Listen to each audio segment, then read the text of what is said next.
welcome back everyone. So in today's lecture we'll be learning about salbutamol's mechanism of action. In some places salbutamol is also called as Ventolin or albuterol. Albuterol or Ventolin. Ventolin is basically an inhaler wherein albuterol sulfate is given or sometimes just albuterol is administered. So salbutamol is a drug which is given as an inhaler. It belongs to the category of SABA, short acting beta 2 agonist. SABA stands for short acting beta 2 agonist.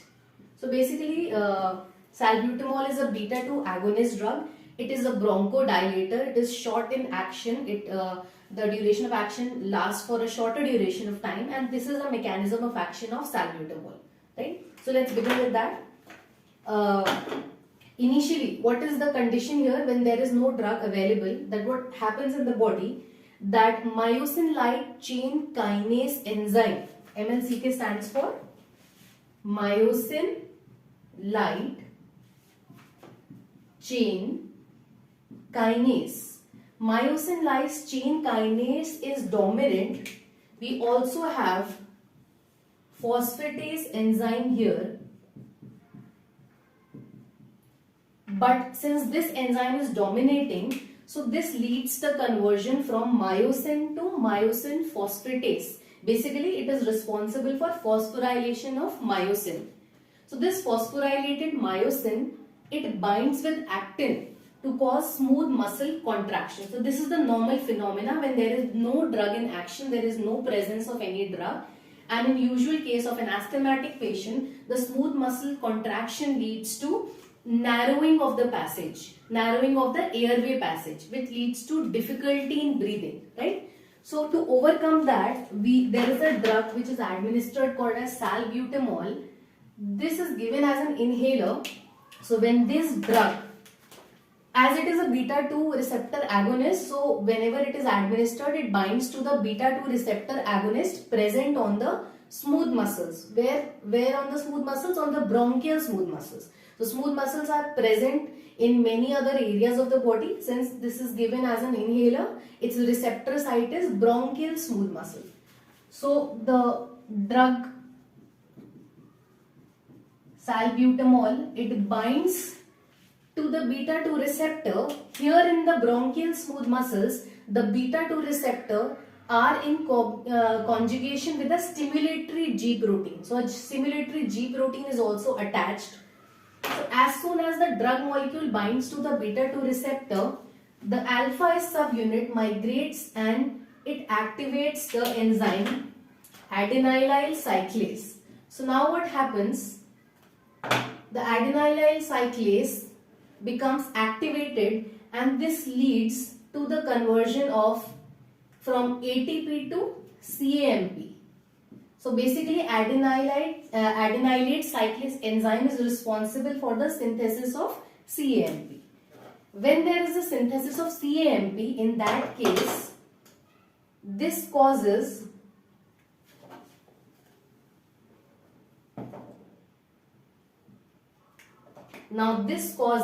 reversal of this entire mechanism. This CAMP, this inhibits myosin light chain kinase enzymes. So when this enzyme is suppressed, then with the help of phosphatase enzyme which was initially present there, myosin phosphatase, it starts converting to myosin. And when that happens, the binding with actin will not happen, no binding with actin, and smooth muscle contraction will not happen. On the contrary, this conversion into myosin will lead to smooth muscle relaxation. This causes smooth muscle relaxation.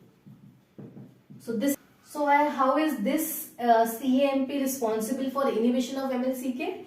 It is basically phosphorylating the myosin light chain kinase enzyme. Therefore, this reaction, conversion of myosin phosphatase to myosin will not happen the myosin to myosin phosphatase will not happen. Instead, the reverse will start to happen, and instead of the contraction, relaxation will be seen. Immediate effect on inhalation of salbutamol, that it binds with the stimulatory with the beta 2 receptor, which is in conjugation with the G protein, that activates the adenylate cyclase enzyme, which increases the conversion of CAMP, which inhibits this enzyme. Therefore, now the phosphatase enzyme predominates. So the entire contraction mechanism is inhibited, and this converts to myosin, which causes the smooth muscle relaxation, which was our original aim. Then on relaxation of the smooth muscle, the airway passage will enlarge, and this will allow easy inflow of air, therefore improving the breathing, improving the respiration process. That is how when you take an inhaler, in case a person is suffering from COPD, asthma, anything like that, then it becomes very easy for the passage to, because the muscles are relaxing on inhalation of the drug due to this physiology, due to this pharmacology, and that is how the breathing becomes easy. It eases the breathing. It is a short acting beta 2 agonist, so the action will be short lived. In the coming lecture, we will be discussing more about salbutamol, when it should be administered, to which patients it should not be administered, and other pharmacokinetic and dynamic details. Do follow our channel Learn Medicine by Dr. Nikita. We are available on all social media platforms. We are on YouTube, we are on Instagram, Facebook, and also on LinkedIn. So drop in the topics you need to have more videos. And we are already a family of 1.64k subscribers, and I'm also starting to drop notes of these topics which will help you in your examinations on my social media platforms. So do drop the topics in the comment section, so that in new videos I can take up the topics which are important for your exams. All the best. Thank you so much.